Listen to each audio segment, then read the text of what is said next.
Welcome to episode 189 of the Bare Marriage Podcast. I am Sheila Ray Gregoire from baremarriage.com, where we like to talk about healthy, evidence-based biblical advice for your marriage, your sex life, and now your parenting. And I am joined today by my daughter, Rebecca Lindenbach. Hello, hello. And we are about to have Zachary Wagner on to talk about his book, Non-Toxic Masculinity. And then Rebecca's going to join me again for just a little clip as we analyze another Instagram reel. So this is going to be an awesome podcast. Before we get going, She Deserves Better: Raising Girls to Resist Toxic Teachings on Sex, Self, and Speaking Up launched last week. Mm-hmm. And we did have a podcast after the launch, but we recorded it before it launched. And so we didn't know what was going to happen. So can I tell you what happened at the point where episode 188 launched? Like last week, as that episode was launching, we were sitting at number 123 on Amazon. Which is astounding. That's 123 out of all books. That means only 122 books were selling better than ours on Amazon. And you can probably think what some of those were, like Harry Potter. Every Harry Potter book. Like Prince Harry's book. Like, you know. Yeah. But we were up there, and that is because of you guys. Mm-hmm. And so we just want to say thank you. Thank you so much. We were not expecting this. And I've been telling myself that the reason She Deserves Better is selling so well is because people are realizing, hey, she deserves better. Exactly. Like they want better. We want better for ourselves. We want better for our daughters. And I just think a sea change is happening in the church. And I'm so excited. I haven't been this excited in years. Like, I really feel like the ground shifted underneath us. And so thank you. You have given that to me. And so please keep telling people about She Deserves Better. I've been recording 5 podcasts a day for other people's podcasts for the last month. I'm getting really tired, but it's been awesome. But the word is getting out. Please keep telling your friends. Buy it for your youth pastor. Buy it for your counselors. Buy it for your sister, your friends, to reparent little 15-year-old you. Because this book is setting people free, and we're so thrilled to read people's reviews and to see how well it's doing. So thank you. We've been talking about She Deserves Better for several weeks on the podcast, and we're going to do some more. Coming up in May, Rebecca's going to have an awesome pajama party where we are going to read Brio magazine excerpts. So there is more coming. But we wanted to do something different today and change the focus from girls to boys and have Zachary Wagner on for his brand new book. And so will you welcome Zachary with me? Okay, everybody, I am so excited about this interview. You guys know that when I bring people on the podcast, it's because I really like them and I really like their books. And I am so excited about this book, Non-Toxic Masculinity by Zachary Wagner. And Zach is an ordained minister. He is the editorial director at the Center for Pastor Theologians, and he is currently working on his PhD in New Testament at Oxford University. And welcome, Zach. Yeah, delighted to be here, Sheila. Thanks so much for having me, and great to meet you in this way. Yeah, I am so thrilled about your book. I did endorse your book, so heads up just for everybody. I don't know if I have to do a disclaimer about that, but I did read this one early and sent you. And you did in fact read it. I did. I read the whole thing. I took notes and everything. So yes, I did read it because I do tend to read the books that I endorse. Yeah. And you know, I feel like when I read this book, I thought, okay, the tide is really turning. So IVP, InterVarsity Press, I believe it is, put it out. Yes. Mm-hmm. And as you said in the beginning of your book, there's been so many women writing into this space. Yes. But there haven't been a lot of men. And I just feel like, okay, we've got the guys coming on board too. Yes. And things are really going to change. So I got a whole bunch of questions for you. Sure. Before I ask questions, I just want to read some quotes from the first chapter. Sure. Yeah. I mean, I could read the entire first chapter. It's really good, but I did pull out 2 quotes that I want you to talk about. So the first is this: the fight against sexual brokenness involves more than an individualistic fight against temptation. It is a fight for justice on behalf of the men, women, and children who have been dehumanized by a deficient and sub-Christian view of what it means to be a man. I mean, that's just amazing. Yeah. I think so often in, the white evangelical Christian circles, whatever disclaimers you want to put in front of that, there has been this tendency to think about sexual sin and brokenness in this individualistic frame.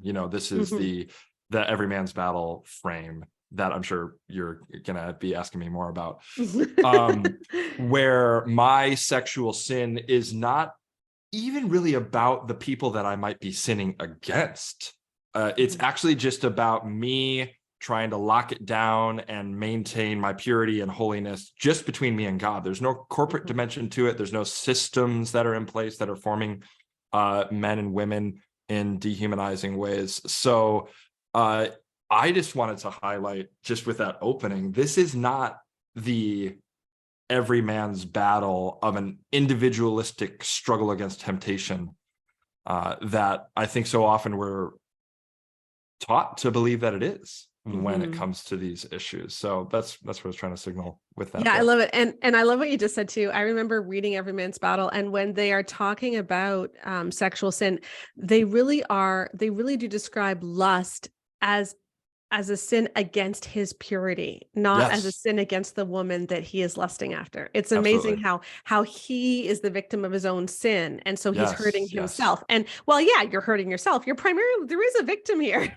yes, And absolutely. yeah, and it's never mentioned. So really good. Mm. Okay, here's another one that I like. This sort of summarizes your first chapter. Why is it that so many Christian men fall short of their own ideals? Why is it that an insidious, toxic masculinity has found a safe haven in our churches, hidden behind a veneer of respect for women? Yeah, so can you unpack that one? What do you mean by hidden behind a veneer of respect for Yeah, women? because I think so often when Christian men are, when it's brought to their attention that their ways of speaking, relating to, teaching about women and about human sexuality are harmful, they say something along the lines of, well, I don't hate women. I respect women. I want women to be protected. I'm commending these principles around sexual purity or whatever the case may be because, God loves women and I love women too. But part of what I'm trying to highlight is that this respect for women that I think the vast majority of Christian men would want to say is representative of the way they think about women.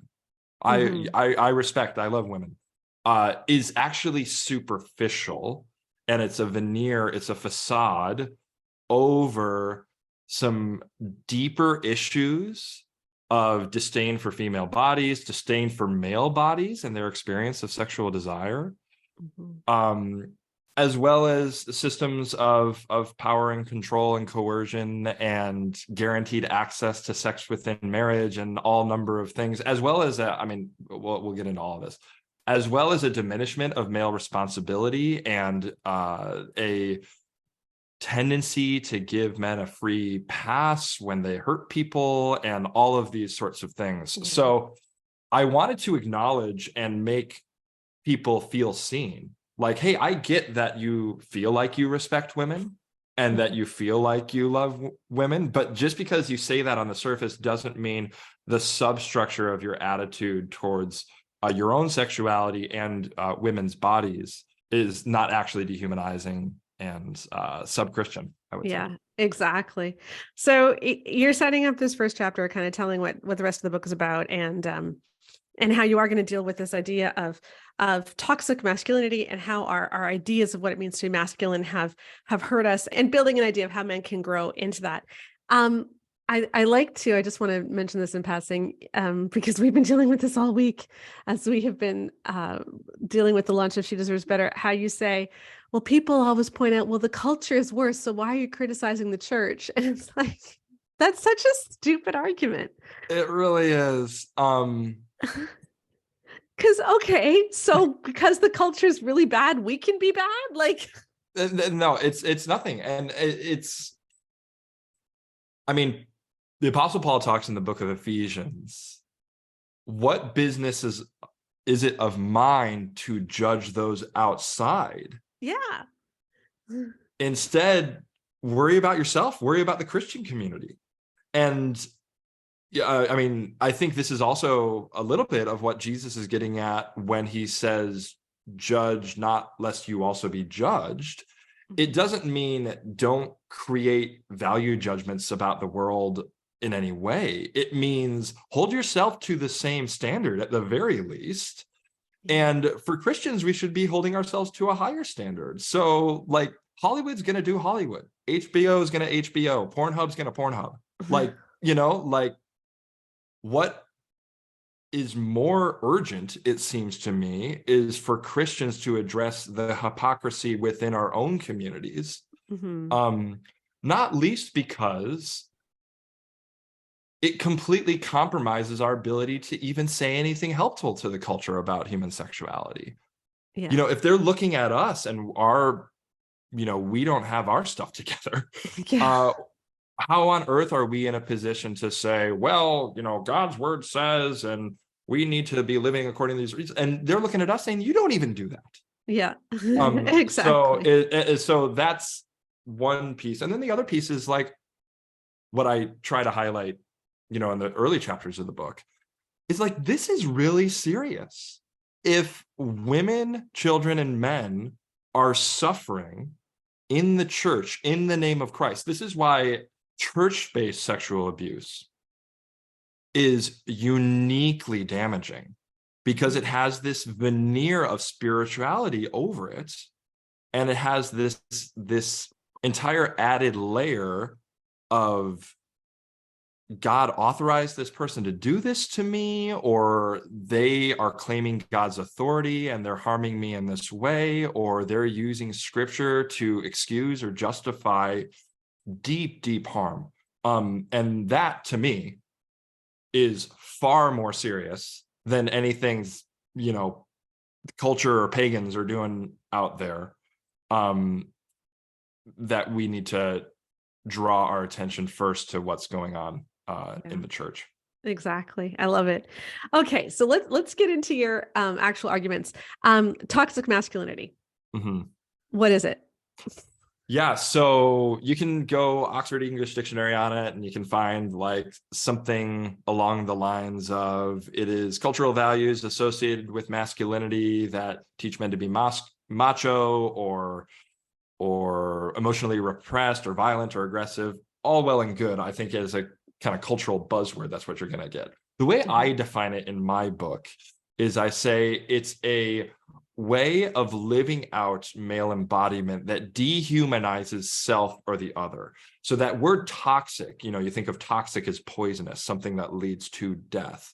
And dehumanization is a way of making people less human, making them less alive, making yourself less alive. And it also connects to the biblically, the idea of sin. Sin is a falling off of the life that we were created to live. So then toxic masculinity, it seems to me, is this unique way that sin fractures male embodiment and leads men to think about themselves and others in a way that is less than human, and then to treat themselves and others in a way that is less than human. Yeah, I find it so interesting that when you talk about toxic masculinity, people think that you're criticizing men, and I often get called up with this. It's like, well, no, unless you think that all masculinity is toxic, then no. Like there's a word toxic there. That's what we're criticizing. So can you give us some specific examples that you give in your book of what would be toxic masculinity? What would be dehumanizing? Yeah. Well, my book focuses in on kind of toxic male sexuality. So it has to do with the male experience of, you could say the erotic or sexual desire or sexual intimacy or any number of things. So I think the version of toxic masculine sexuality that I'm trying to critique and hopefully help correct is this idea that men are helplessly and hopelessly hypersexual in their way of being in the world and their way of viewing the world. And this is really the thesis of every men's battle, it seems to me, that just because male, therefore hypersexual, just because you are in a male body and have certain hormones in your bloodstream or something like that, you are going to be dehumanizing people around you and viewing them only through this erotic lens. So I think when you have this hypersexualized vision of masculine sexuality, it's easy to see how this is dehumanizing to women, and women become sexual objects. Every woman is kind of viewed through this erotic lens. It reduces women to their sexuality rather than their full personhood. But one of the points that I wanted to make is this is also profoundly dehumanizing to men. It makes men into these like subhuman sex animals or machines. They're not moral agents. They're just like brute, instinctual creatures. So something that I talk about in the book is that if in purity culture, women are sexual objects, then men are sexual animals. And both of those are dehumanizing ways of thinking about human beings. You know, animals aren't human beings. They're less than human beings. Machines or objects aren't human beings. So that's a little bit what I'm getting at. If you're lusting after a woman as a man, not only are you treating her in a less than human way, but you, as you participate in that sin, are actually treating yourself or acting yourself in a way that is subhuman. That's what it means to sin in a way. Yeah, I love that, because this is one thing I could never understand is how can people read Every Man's Battle and not think, oh my gosh, this makes men sound so terrible. Yes. And when I criticize Every Man's Battle, it's because I believe in men. I believe in the goodness of men, yes. that men are created in the image of God too. Yes. It's amazing. Okay. You had a really interesting conversation that you recounted when you were in college with a guy named Jim who wasn't a Christian. Yeah. And not his real name, I should say. Yes, of course. I know, I do that too. Everyone's names change. Yeah. I often let people choose their names, and it's funny often what people come up with. But what can you tell us about that? Because I thought it was such an interesting convo. Sure. Yeah. So it was just kind of on the slow day working in a restaurant, not many customers. Me and this other guy were just kind of sitting around as you do at work when there's nothing going on. And he knew that I was a Christian and that I was going to a Bible college nearby. And he just kind of launched into this random set of questions, it seemed to me. He's like, why are Christians so obsessed with sex? And that really caught me off guard. And we went back and forth for a little bit. But one of the things that I said was, don't you think like the culture in general is obsessed with sex? And he said, well, I guess sure. But Christians, it seems to me, are the ones who are super preoccupied with it, constantly thinking about who should and shouldn't be doing it, offering their unsolicited opinions to others about it. And I think that's a fair assessment oftentimes. Evangelical Christians seem to have this fixation on sex. And I think that was an accurate read, where we're just so obsessed with it sometimes. And that again, I think is connected to this like hypersexualized vision of not only maleness, but humanity in general, where it takes up so much airtime in our discipleship materials and all of this, and often not in ways that actually are life-giving. Or ways that seem compelling or beautiful to the culture, but just kind of come across as Christians saying weird, cringy stuff about sex. Yeah. And we've all seen examples of that lately. Yes. One of the things that I thought was interesting is that he said, I can have sex or I can think about sex and then I cannot. It's not like this all the time.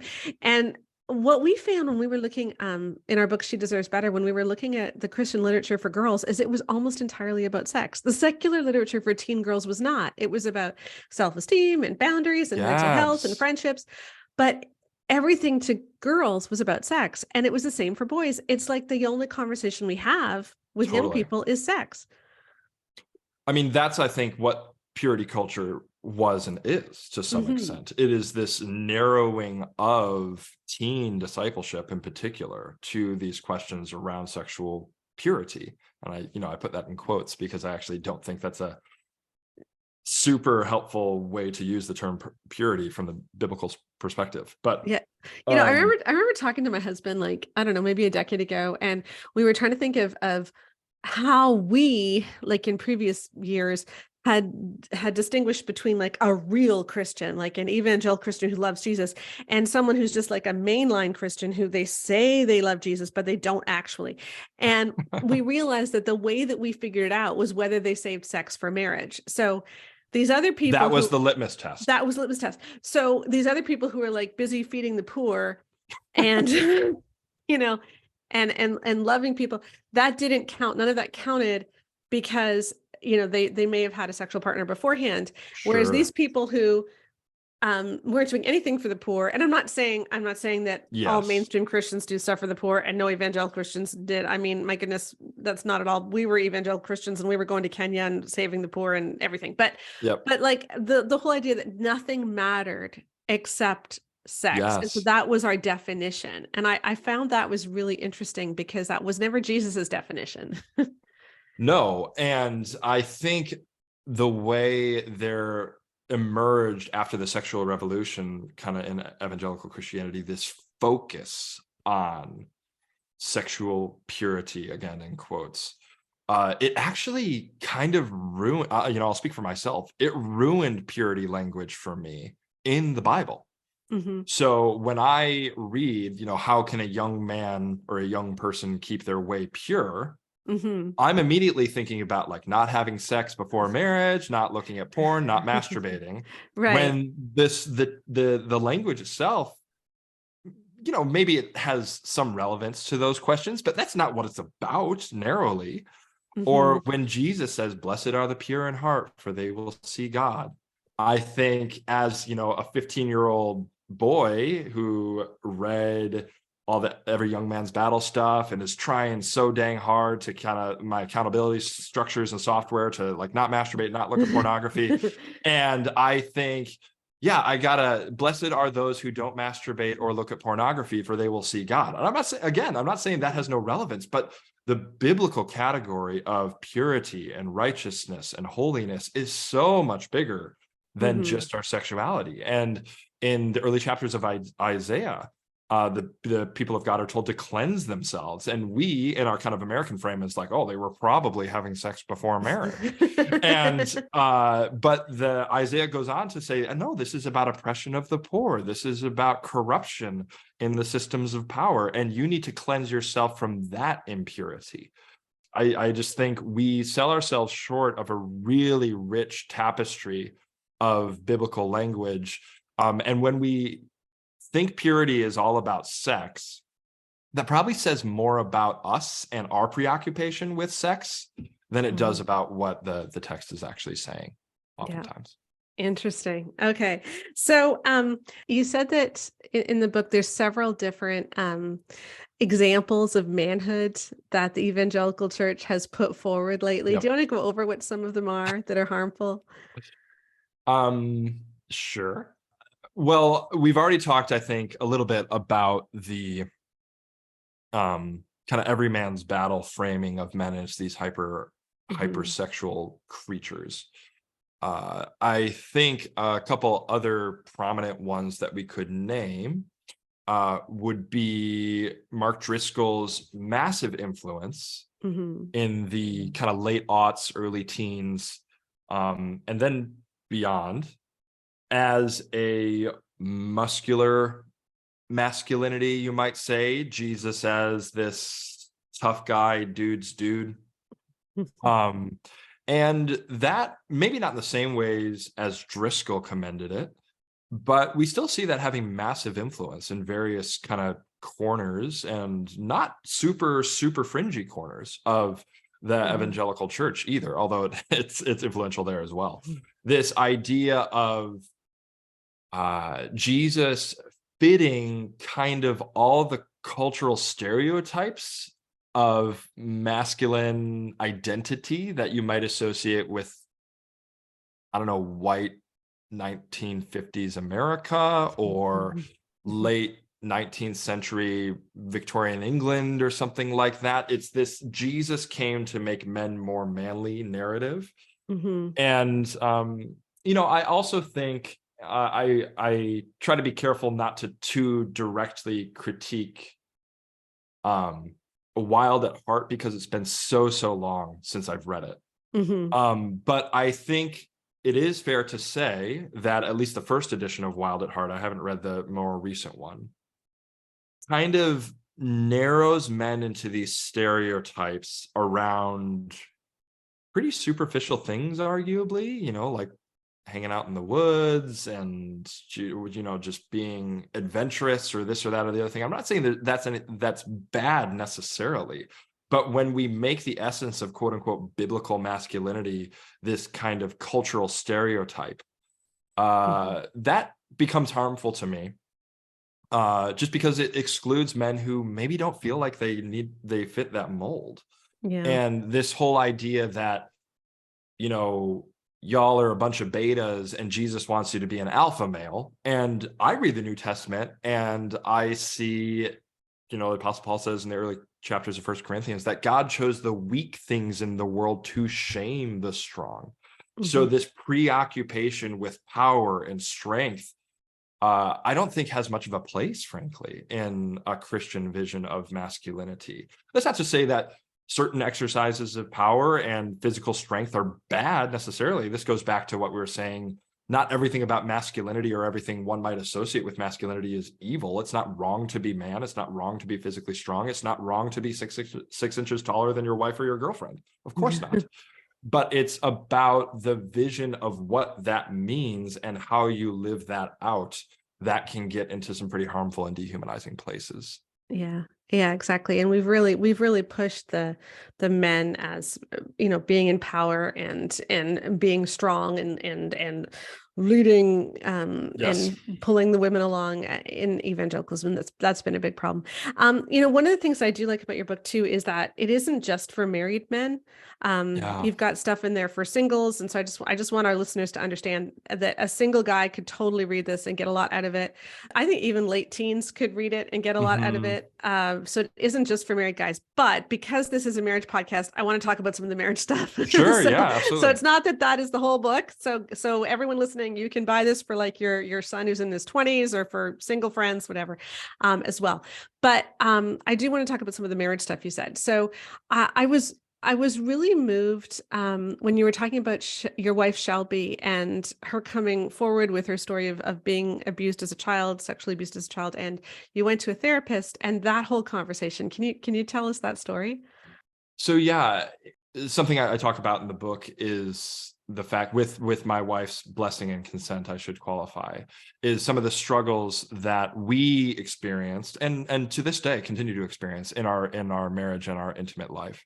And through some conversations and revelations came to find and realize and come to terms with the fact that Shelby, as you said, is a survivor of childhood sexual abuse. So once that kind of reality came crashing into our framework for the way we thought about our marriage, in conversations with a therapist, we were wisely told, you know what, why don't you just take a pause on your sex life as a couple, focus on other parts of the relationship, focus on healing, focus on understanding, seeing what the other person needs and what their fears are, all sorts of things. Really, really good advice, right? So we just took a step back from that. But me then, having been formed in this culture and through certain readings of 1 Corinthians 7, to expect that sex within marriage was, or at least should be, always quote unquote available to me, and that my needs as a man are just part of the fabric of the universe and can't be otherwise.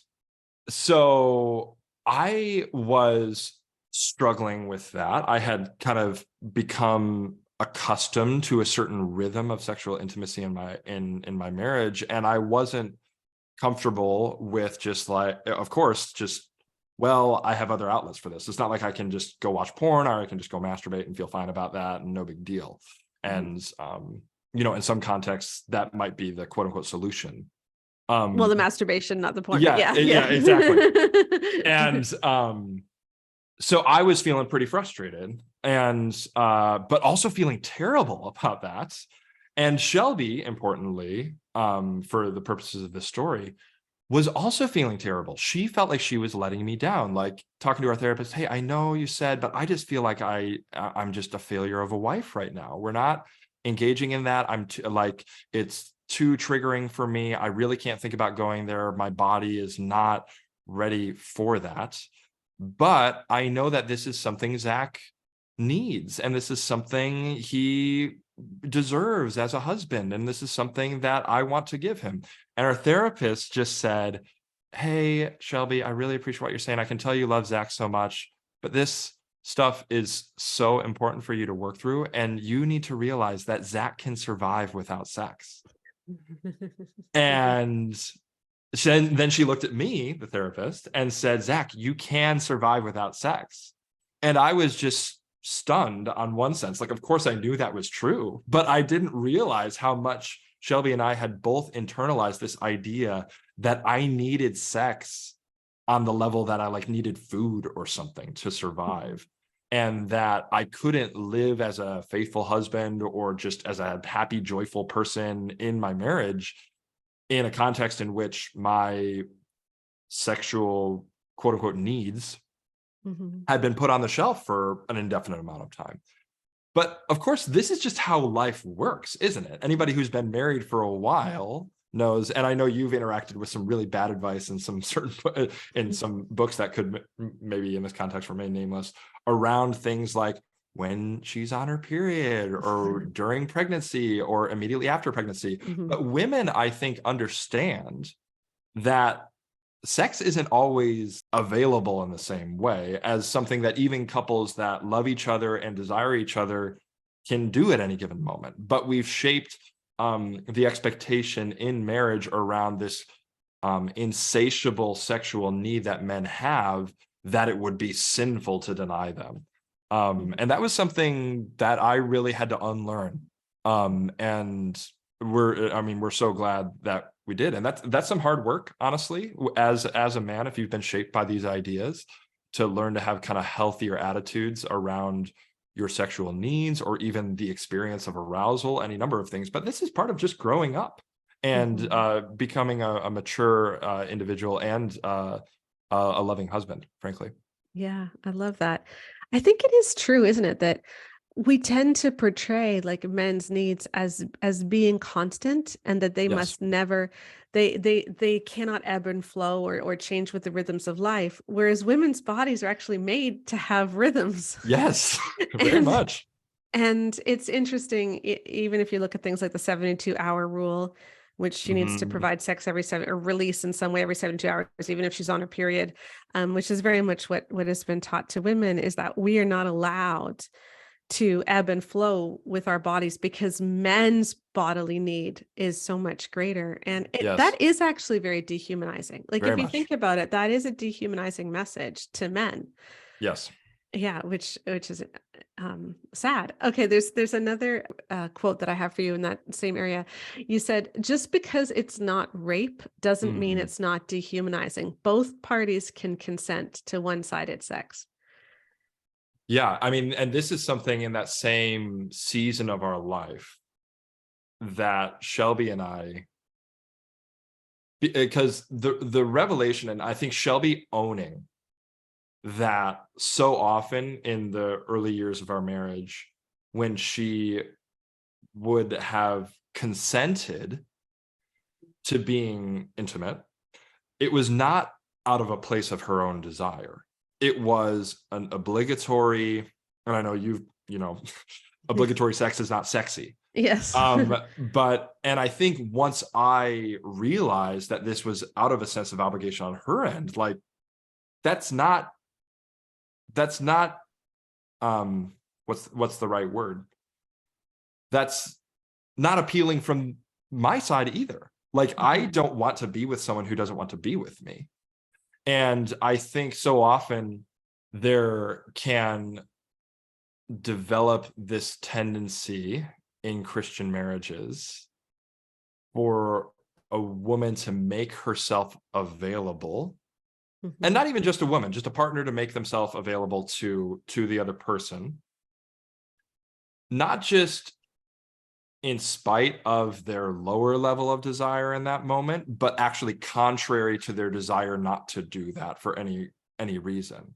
Yeah, like I like And I like to say, there's a difference between I actively don't want to have sex right now and or like I want to not have sex right now and I don't want to yes, have sex right now. Like someone might sure, not particularly want to have sex right now, but they could get themselves into it. But then there's sure. times where you actively don't want to have sex right now. Yes.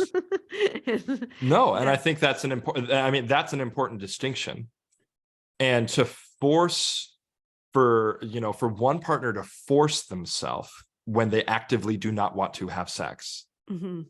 they can consent kind of on a mental, even relational level to intimacy with the other person in a way that is dehumanizing to them and really also dehumanizing to the other person. It makes sex something that's not about communion. It's about service. It's Mhm. about, and of course, like sex can be about service and mutuality in a really beautiful way, but it's not about like being someone's slave and making yourself available to them regardless of how you feel.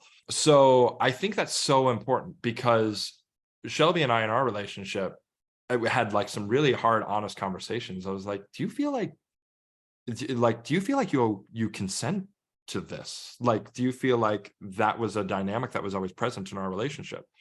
And she said, yeah, but just because I consented doesn't mean I wanted to do it.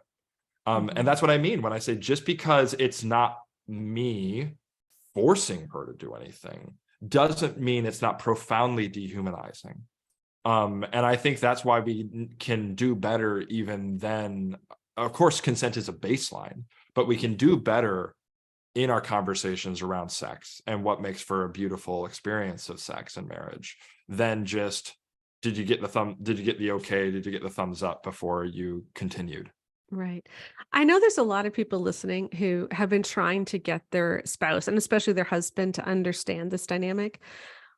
What helped you to see it? Was there anything that Shelby said, or was it really just God working in you? Or um yeah, I think it was some of those conversations with a therapist, the realization that I don't need sex. Mhm. And also the realization that I don't want to be with somebody who doesn't want to be with me in that moment. I mean, that seems so basic. Um, I'm just thinking of listeners who may find themselves in a situation like that. But it's worth asking, do you actually want to do this with me if I have no interest in it right now? Mhm. That's not going to make you I want you to feel desired as well. And I can't give that to you in this moment. Mhm. And I think for men and for women in general, a big part of sexual intimacy is feeling received and accepted and also desired by the other person. So one-sided sex probably isn't going to soothe whatever need for love and connection that you're feeling. It is more akin to the kind of pornographic masturbatory orientation towards our sexuality that is just about self-soothing. It's not about connecting with another person. So those were some of the things that came to mind for me. I think it was really this realization that hey, it might be painful and genuinely sad and lonely to feel like my desire is not met with my partner's desire coming back towards me. But that sadness and loneliness and genuine pain is not licensed for me to kind of push through Mm. whatever is going on the other side of that. And that's not really what I want from sex. And there are way healthier outlets for engaging with the pain or the loneliness of unrequited sexual desire. We could Mhm. call it that. And then also just the realization that there are tons of people out there that don't have sex all the time that are just deal with it like Yeah. adults and live happy and fulfilled lives despite not having a sexual partner Right. in their lives. Yeah, that's great. You go on to talk about the formation of men's sexuality. And you talked about something which really makes me sad, which is how often young boys are shamed just for having sexual feelings. I tend to talk about it as we've equated or we've conflated noticing with lusting. So we Yes, tell 100%. boys if you even get sexually aroused or you feel attracted to someone, you've already sinned. And then Yes. boys feel so helpless because everywhere they look, they see a woman's body and they think I am just going to be a big sinner my whole life. What effect did that kind of messaging have on you? Oh man. Well, I'll say that, and different boys experience their sexuality in different ways and to different levels, and so that's an important qualifier. But I think, for myself and a lot of young men and boys, you kind of feel like it just takes like a strong gust of wind, and you're like thinking sexual thoughts and you're feeling sexual feelings. And I think so often the response with like alarm and confusion around that, rather than this is a beautiful part of being human. And the fact that you see a person and notice that your body responds in a certain way is actually good, and God made you to feel that way. And then what you do next Mhm, is the key, not the mhm, fact that you're feeling that in the first place. And mhm, I think there needs to be even an acknowledgement of the embodied beauty of other human beings and the way that our bodies are drawn to them in certain ways without judgment or shame around that bodily response. mhm. That, I can notice somebody that I even find sexually attractive and then just kind of move on with my day. Like Exactly. I don't, and I think so much of the every man's battle narrative is like, oh no, the billboard, I know it's there, I'm rounding the corner, I gotta hype myself up, and just like, oh no, there it is, I looked, and now I gotta like pray for 30 minutes, and it's terrible. I don't know. And I just think there it is. That's meant to be sexually enticing. And I noticed myself feeling sexually enticed, and I'm just gonna move on with my day and stop thinking about it. And I think honestly, and I'm not saying put yourselves in situations where you're going to be subject to a constant barrage of kind of sexually explicit content or material or anything like that, but like certainly you should be able to, as an adult man, go to the beach without just like fantasizing about everyone around you. Mhm. um that's not healthy. Yeah. And I think people who weren't shaped by this kind of purity culture, every man's battle rhetoric, realize that that's not healthy, and often have better habits than the Christian men, ironically, for how they think about the women around them. Yeah, I know we certainly found that in our surveys too, is in other peer reviewed studies I found that too. Like when you hyper focus on not thinking about something and not Yes. seeing something, then Don't you think about end up elephants. Don't think about yeah, then elephants. you end Yes. up doing that all the time, right?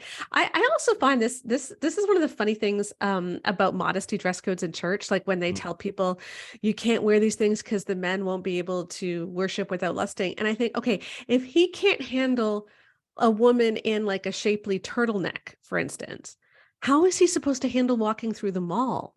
Like if Yes. he can't handle or if the boys in youth group cannot handle girls in swimsuits without t-shirts on, how are they supposed to ever go to the beach? Like like we're being real, like if a guy honestly can't handle it without women completely covering up, then why are we letting men go out in public? I've never understood that dichotomy. Well, it doesn't make sense. And I think so often the emphasis, like when the emphasis lands on, male nature or this or that biology study that we took to mean this thing about men, which may be subject to other interpretations. But when the focus is all on men as just kind of an immovable fact are like this, Mhm, and when they see X, they will respond in Y way, mhm, rather than putting the emphasis on men actually cultivating healthier ways of thinking about the people around them. You know, when Jesus says, if your eye causes you to sin, tear it out and throw it away, or if a man looks at woman with lust in his heart, he has already committed adultery in his heart. He doesn't say, therefore, men never look at women. Mm-hmm. He is telling men to look at women differently. Don't look at women with lust in your heart. It never means never look at a woman or just avoid them at all costs and make sure your computer is completely locked down so you'll never see. So, you know, if you see, you know, my wife and I share a computer, you know, she does shopping on the computer. I see ads for things and just kind of like move on, scroll past. It's just what it means to be an adult. And man, I mean, I could go on and on, but with the responsibility remains with a man and with a young man to grow up into a more mature way of thinking, to think about women in humanizing ways without needing to control what they wear, it seems to me. Yeah, I like this quote too. You don't fault a man for being sexual, but men are responsible for how they express their sexuality. So it's like, you know, being attracted to a woman isn't a problem, but now it's up to you what you do with that. Yes. Yeah. Yeah. And I would say not only is it not a problem, I think it's important to say, like, it's a good part of being human that God made, and vice versa, for a woman to be attracted to a man. That is part of the beautiful experience of being a human being. But that natural capacity needs to be formed in certain ways. Yeah. Yeah. And we can do that. We have the ability to do that. We actually can do it. It doesn't happen overnight. It is a process of creating good habits and growing up again into mature expressions of your sexuality. But it is something that we can do. And certainly by the power of the Holy Spirit, something that we can grow into Christ-likeness in. Yeah. And again, that there's a lot of that in Zach's book, Non-Toxic Masculinity. So yes. Okay. Another funny headline that you had in your book, big piece of advice. It was, don't get married just because you're horny. Can you talk about that one a bit? Yeah, this goes to this verse in 1 Corinthians 7 where Paul talks about it is better to marry than to burn, or to burn with passion, as that's sometimes kind of explicated a little bit. And what I say in the book is, you know, I went to Bible college, and you know, there are plenty of really young couples that you can tell there's all sorts of sexual tension, and then they get married, and you know, I'm not saying that marriage is doomed necessarily. I'm just saying your inability to keep it in your pants, or feeling like you can't keep it in your pants, I should say, is not in and of itself good reason to get married. Because you can take that to the logical conclusion of, like, you know, 14-year-olds can certainly burn with passion for one another, Romeo and Juliet, right? That doesn't mean it's a good idea for them to be like, Mom and Dad, you know, we were talking after Spanish 2 in the hallway, and we're really burning with passion. And the Apostle Paul said that we should get married because that's better than burning with passion. That's not what Paul means, it seems to me.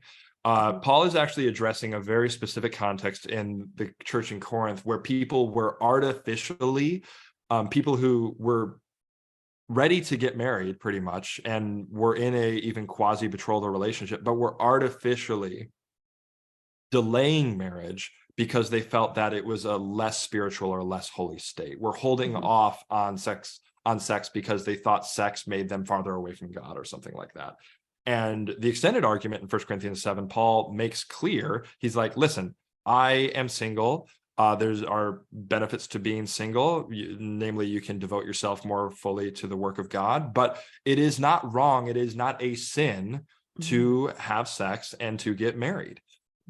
So I think we have really missed the force of what Paul is saying if we think being kind of horned up with your boyfriend or girlfriend is a good reason to get married like 10 minutes from now. Right. Yeah, I like that. I don't know if I should open the door to this one. There was one point in the book where you said I could go on and on about every man's battle, but other people already have. I was just going to invite you to go. Do you have anything that you want to say about every man's Yeah, battle that I you mean, haven't said? yeah, I don't know if I have much more than what I have said, to be Mhm. honest. And I think it is, I try to leave I mean, I will say the anecdotes that I recall and the things that honestly, I go back and I read some of it and I just can't. Like Mhm. I can't even get through it. And I think for my purposes, because people like yourself have already done a lot of this good work, Mhm. I want to focus more on that central idea of men as, because you are male, you are destined to hypersexualize the people around you or the women around you. Is pretty, that is not a man's destiny. That is not, one, how every man experiences the world. It is not every man's battle in the same way. And when you frame it up as such, I worry it becomes a self-fulfilling prophecy. Yeah. Such that young men learn to anticipate that, well, I can just kind of give myself a break a little bit because this is just, boys will be boys. That's Mhm. how my brain works. And there's a half truth there, but it's not like it is your destiny to, I hate the phrase mentally undress the people around you. Mhm. That's not the destiny of being a man. That might be a certain immature expression of male sexuality for some people, but it is, I would be really nervous if you hadn't grown up in your capacity to engage with visually what is happening around you in the world in a different way by the time Mhm. you hit age 25 or 35 or 45. If you're looking at women the same way as you did at the beginning of your sexual experiences, Mhm. you have some growing up to do. Why do you think? Because I have noticed that when men are talking about this stuff, it does tend to be younger men. I don't know how old you are. I am sure you're not I'm 32, almost just about 32. 32. Okay, I was thinking about that. Why do you think there's more of an understanding of this among millennials and Gen Zs? um, I live in England currently, so I'm very okay, comfortable so with you're Gen used to Z. it. Yeah, Yeah, Gen Z. yeah, Gen Z. Um, like, do you? I guess what I'm more asking is, give me some hope, Zachary, because I need some hope. Like, Mm. I mean, I want to be hopeful. I hope continuing these conversations and pointing out the problems with, because I do think it's formational. Like as I already said, Mhm. I do think it becomes a self-fulfilling prophecy. So like continuing to produce better resources and calling things out within a community structures and changing the ways we talk to boys about their bodies. And instead of just framing it up, to back to the beginning of our conversation as this individualistic struggle, actually say, guys, you are called to something really beautiful in respecting and honoring and humanizing all the people that you're in relationship, including all the women around you, including women that are your girlfriend or are not your girlfriend, are your wife or not your wife. Your calling is the same, to show the world and your community and these women that there is a beautiful, honoring way of being in a relationship with other people that I think we see beautifully modeled by the Lord Jesus himself in the way he relates to women. Mhm. Um, so I'm not sure if that's exactly where you were going with the question, but I think we're working on it, and let's keep working on it. And I do think Mhm. it starts with forming young men into a different way of living out and thinking about their sexuality. Yeah, I think there is. I personally, I'm just gonna die on this hill because I need to, but I'm gonna have a lot of faith in the millennials and the Gen Zs because Mm, I feel like something's got to change the church. And I know among women, millennial women were just so hurt by purity culture, and that's been yes. largely acknowledged. But I think what is starting to be acknowledged is also how hurt men were. Yes. And that's why, I am so excited about your book. I want to read, as we're ending up, I just want to read one of my other favorite quotes here, which I think summarizes the whole thing. And you said, purity culture dehumanizes women and children by over-sexualizing their bodies. It dehumanizes men and boys by over-sexualizing their minds. And I thought, yeah, like that really is it. And I think Mm-hmm. for so many men and boys, there is such a hopelessness about life Mm-hmm. with Christ when you feel like just by existing, I'm sinning, the noticing is lusting, I can't get Totally. over this. This is such a need I have. And yeah, like I think that there is such freedom here. So I really do recommend Non-Toxic Masculinity. It will be my go-to book for to recommend for guys and as they're thinking through these issues. And I really thank you for your just your openness and your Mm-hmm. vulnerability in the book too. I think that lent a lot. That lent a lot of credibility to it. I thought that Yeah. was great. So thank Yeah. you. Thank you. Thank you for the conversation. So where can people find you in your book? Yeah, I have a personal website that is due for a couple updates, but isn't everybody's personal website due for a Yes. couple updates? That's Zachary C. Wagner. Since we're doing the Canada thing, ZACHARYCWAGNER.com. And then I'm also the same handle on Twitter, Zachary C. Wagner. That's where I'm most active. You can also find me on Instagram, but Twitter It's and mostly my Twitter. website. Yeah, Twitter and my website are mostly Okay. where I'm I, hanging out. I will put the links to those and your book. And now I'm going to let us go, but I'm going to ask you to just stick around for 15 minutes and we will have a conversation just for our patrons. So everybody, if Yeah. you are not a patron yet, you are missing out on this great conversation. But thank you for joining us, Zachary. Yeah, thank you. I am so encouraged by his voice in this space. Yes. Like this really is the kind of book that I've been waiting for. Also, his Twitter's great. Go follow him there. Yes. And again, the link is in the podcast notes. So grateful to have men speaking up and stepping into this space and saying, hey, guys can be better than this. Mm-hmm. Like, why are we portraying guys as incapable of being mature adults and treating women with respect? And so I actually want to just, Becca, while I have you here, I want to give you a chance to react to something. Yes, and you tried to show it to me before we started recording, and I asked, you don't want me to react live? And he said, oh yeah, no, that's what I want. So we're going to see it for the first time now. Yes. So I want to show you a clip that I saw on That Darn Chat Instagram reel. I love That Darn Chat. Yeah. She talks a lot about. I follow her, so I may have actually already seen this. So Okay. Let's see. Well, let's see. She talks a lot about mental load and emotional labor, and so we will put a link to her channel, her Instagram account, in the podcast notes because I really do appreciate her. But she had one where she, and I'll set the stage because we're only going to listen to part of it. But it was the Steve Harvey show. And a woman stood up to ask a question. And she said, look, I love my husband. He's an awesome guy. We've been married for 6 years. But I have to tell him to do everything. He never takes initiative. He never thinks of anything on his own. I have to say, hey, can you give me a hug? Hey, can we go out for dinner this weekend? Hey, can we do something tonight? Hey, like he just never makes any moves or thinks of anything on his own. I have definitely already seen this on my For You page, just so you know. So we will not be live reacting. Our For You pages are the same. Okay, here we go. But here is the advice that was given. I don't think you're being unfair for wanting it, but what I would definitely say is you married a man. Well, yeah, I did. Hello. Yeah. Hello. And so he hears about 25% of what you say. He hears nothing that you don't say, you know? And even of the 25% that he hears you say, he kind of gets 5% of that. Because we'll be sitting next to, any man who's ever been in a relationship, sit next to a woman, you know, what's wrong, babe? Nothing. Oh, okay. Right? Man. Because we don't talk to each other like that, Right. men. So getting used to talking to a woman and speaking your language and like hearing behind the lines of what you're saying, that is so far beyond. Once you tell him what you want, he's gonna remember it and he's gonna try to give it to you and make. Okay, so first thought, this idea that it's all women's fault because they don't say what they want.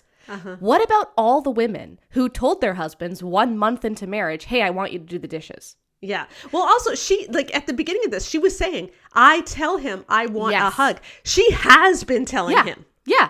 The whole idea, people say this all the time, like, I don't want him to be a mind reader, but is it, wrong for me to want that? They're right. They don't want a mind reader.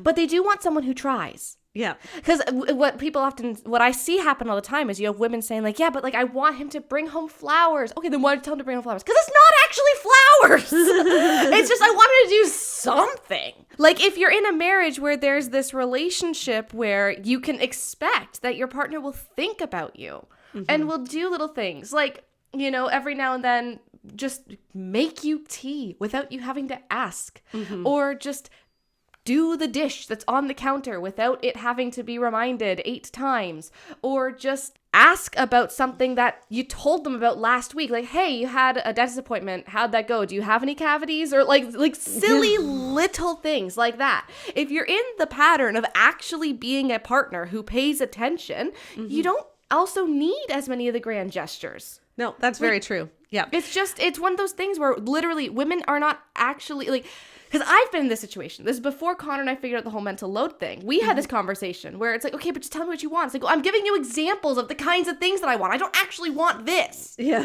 Right? And then when he was like, oh, and I was like, oh, and then we said, oh, and then we got it. Right? And so this is what we're asking you to do is just say, oh, and get it. Yeah. But yeah, so that's problem one. Okay. Is Yeah. we're just simply asking guys to be a partner and to care. Yeah. But my issue is, okay, so what is he saying? He's saying a man only listens to 25% of what you say and he only hears about 5% of that. Yeah.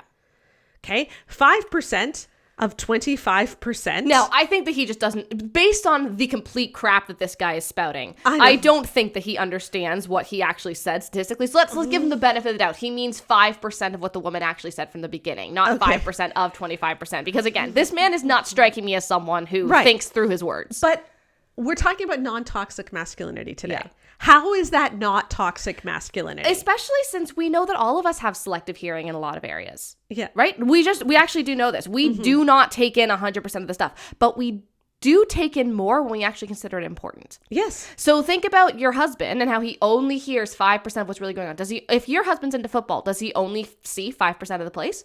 Yeah. Does he only know 5% of the facts about his favorite team? Like, no, he learns the stuff. Like, if your husband's really into gaming, does he only pay attention for 5% of the game? Yeah. No. He actually pays attention to the whole thing. And so if you see your spouse as important, you better be paying attention to what they say, or else you're doing selective hearing. Like, And that's we not only fair. do that for things that we don't think are important. Exactly. And the idea that, well, he's a man. You married a man. And I remember when we started speaking at marriage conferences in the early 2000s, this was so much a part of the material. Women, you need to understand you married a man, you didn't marry a woman. Yeah. And so you can't expect him to be romantic. You can't expect him to think of things the way you did. You can't expect him to notice the dishes. Why not? Yeah. Like, we are just simply asking for someone to be a partner, and to say that because he's a man, he can only hear 25% of what you say. That is so patronizing to men. Especially since we all were dating these men before we got married. They did this when we were dating. Yeah. Like, men do this when they are dating. They pay attention when they are dating. They send the follow-up texts. They romance you. They send the lovely, I'm thinking of you in your pretty eyes texts, right? They do that kind of stuff. And then when you get married, a lot of people, like, there are so many studies on this. Again, let's just bring it back to housework, because that's what this woman was also talking about too, wasn't she? I don't know if she was on this particular reel, Okay. but that's normally what But she anyway, talks about. this Instagram account, I know her from TikTok. The TikTok account, she talks a lot about mental load. Is we know that when people get married, men tend to end up doing less labor and women end up doing more. And so all this stuff where you were in this relationship beforehand, where, you know, if you were living in different places, you were both doing your own stuff, and then you get married, and all of a sudden one of your load gets lighter and one of them gets heavier. Yeah. So all of a sudden, as soon as men get married, they just give up. Well, not all. Of No, course. but like Yeah. statistically speaking, Yes. when men get married, they give up on being good in relationships in at least one area. Because they're told they can because of stuff like this. Exactly. Because they're told that is what a man is. A man is someone who disregards what a woman says. Yeah, and I think what I find so funny is that it's the gender essentialists who talk about this stuff, and then they also say that men are supposed to be the protectors, the heroes. And I was like, hey, what hero dumps a pile of dirty underwear on the heroine and says, yeah, your problem, not mine, I'm a dude? Like, that's not a hero. That's a complete bum. That's the guy who she's with before she finds the right guy. Yeah. Like, don't be the guy she's with before she's supposed to find the right guy in the rom-com, dudes. Like, Yeah. be the right guy, because you're married to her. So act like it. Yeah. Don't act like the filler love interest. Act like the actual good dude. Like, for pity's sake. This is not hard. Watch any rom-com. Okay, and ask yourself, which one am I? would I be cast as the guy that you're like, leave him, dump his butt. Or would you be the guy where it's like, get him, run after him, flag down the plane. No one is flagging down a plane for a dude who leaves like a million dishes out for his wife and forgets to put his underwear in the laundry hamper and leaves her cleaning until 10 o'clock at night while he's playing video games. Now, again, Connor and I, both very messy people, but we are both messy and we both clean. And so that's okay because it's equal. It's equally dysfunctional in terms of the mess, okay? But we're talking about this situation where like no one is rooting for the dude who makes his wife's life harder. Yeah. No one's rooting for him. Yeah. So no one will root for you if that's what you are doing. If you don't know the basic questions a doctor would ask at your child's visit, if you don't know what's going on in your wife's life because you haven't asked, and now there are some women who don't tell. We know that, okay? But if it's because you are not asking, if it's because you're not paying attention because you're just getting to live your life while she takes care of all this stuff in the background, if you don't even know when your kid's last dentist appointment was, like, no one's rooting for you. Yeah. Like, I'm just going to say that. You are the filler dude in the rom-com. Yeah. Stop it. Stop it. Amen. And you're more than capable of hearing 100% of what she says. Exactly. Not just 25%. Okay. I want to take a look at another way that we see this, because some people call this weaponized incompetence, where we give the expectation that men are incapable of doing all of these things that women do to keep the family together. And so we can't expect it of men. Yeah. So men weaponize that against women. Be like, yeah, but I'm just a dude. I'm just a dude. And I want to show you some examples of that in Shanti Feldon's books of weaponized incompetence of men, and how she talks to both teen girls and for young women only. So remember, these are teenagers. Yes, and adult women and for women only. And for those of you on YouTube, you can see that on both of these books, I have these special stickers. So we sell hazardous materials stickers that you can put on books.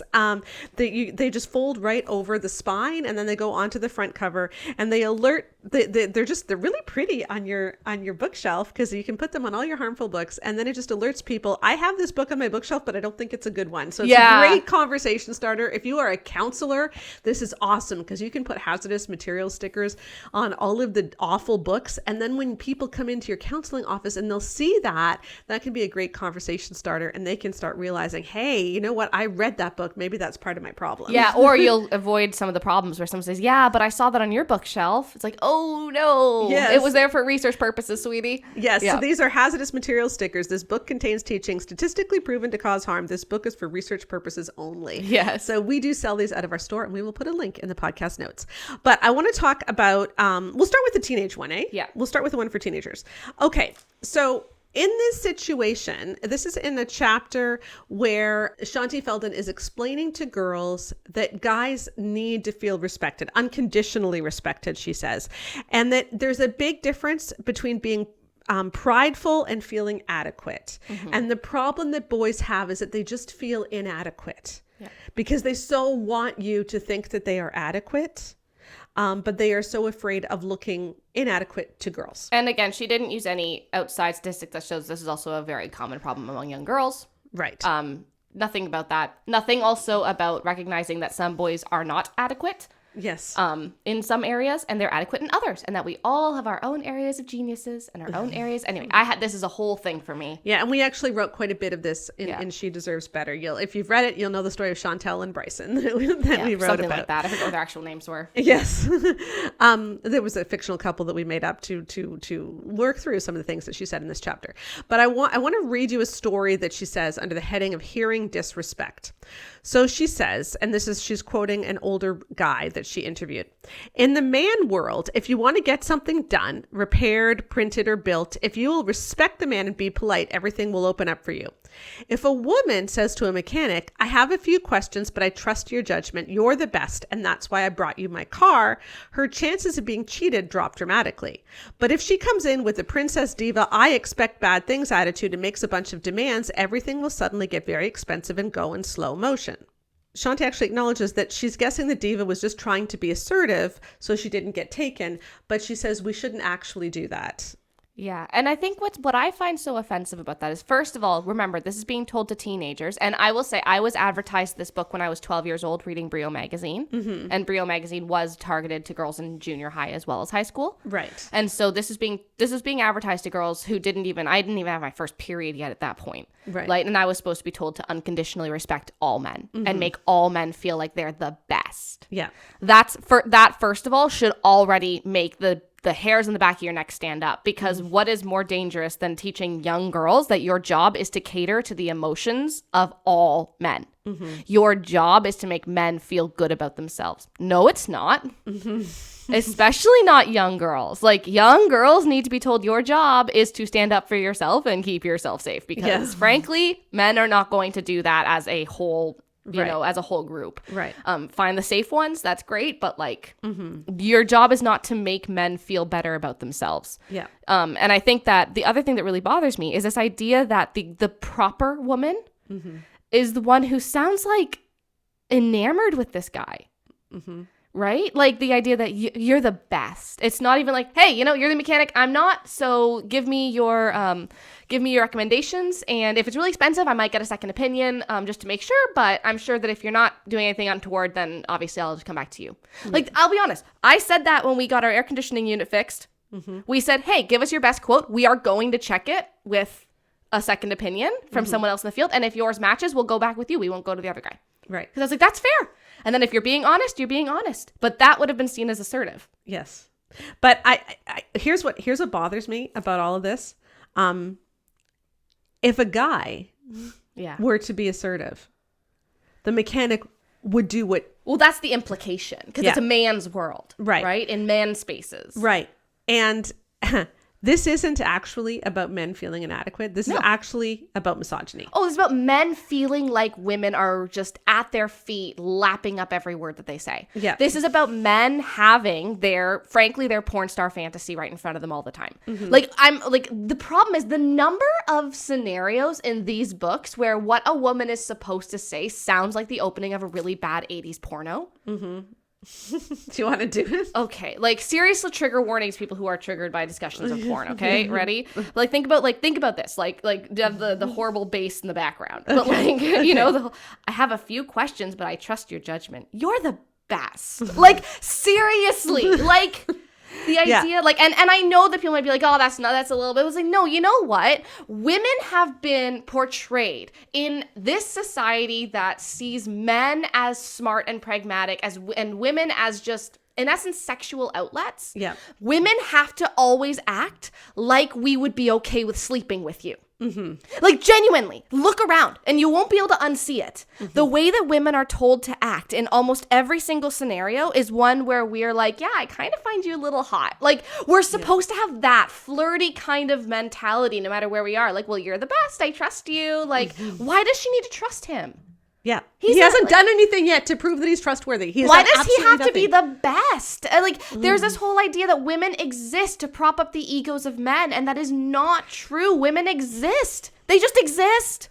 Just like men do. But the idea that a man cannot handle a woman who approaches him with anything other than absolute adoration and deference is very toxic and horrifying. This is part of toxic masculinity, what is in these books, because it's saying that he cannot treat you like a human being. He cannot see you as an equal. You have to defer to him. You have to subjugate yourself to get him to take you seriously and to get what you want done. No, because he's not going to take you seriously. No, that's the whole point. The goal is to be okay with a man never taking you seriously because he thinks that you are in awe of him. Yeah. Here's another example of the same thing from this time. It's her adult book for women only.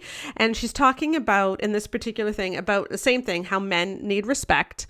And the way that you show this is that you never, ever, ever tell him if he's driving, if he's gone the wrong way. Yes. This is the most bizarre example. It's just so unnecessary. And here's how she describes it. A man might think of it like this. If she doesn't trust me in something as small as finding my way along the road, why would she trust me in something important, like being a good breadwinner or a good father. If she doesn't respect me in this small thing, she probably doesn't really respect me at all. The next time your husband stubbornly drives in circles, ask yourself what is more important, being on time to the party or his feeling trusted. So No contest. can I just say there are two cognitive distortions in that one thing. There's all or nothing thinking on the man's part. Yeah. So this idea that all or nothing thinking is a common cognitive distortion that people engage in, and it's very unhealthy. And when you go to therapy, which the men who Shanti is basing her books on should seriously try some therapy. Yeah. Okay? Like if you go to therapy, that's one of the things they work with. Like, okay, it's not all or nothing thinking. Like if I fail this test, I'm never going to be able to get a job. No. Calm down. Calm down. You can fail a test and you can still get a job. Okay? You're going to be okay. Right? This idea. Well, she doesn't, if I turn the wrong direction, she says I turn the wrong direction, then she's going to think that I'm a horrible father. Holy moly. Let's take this back.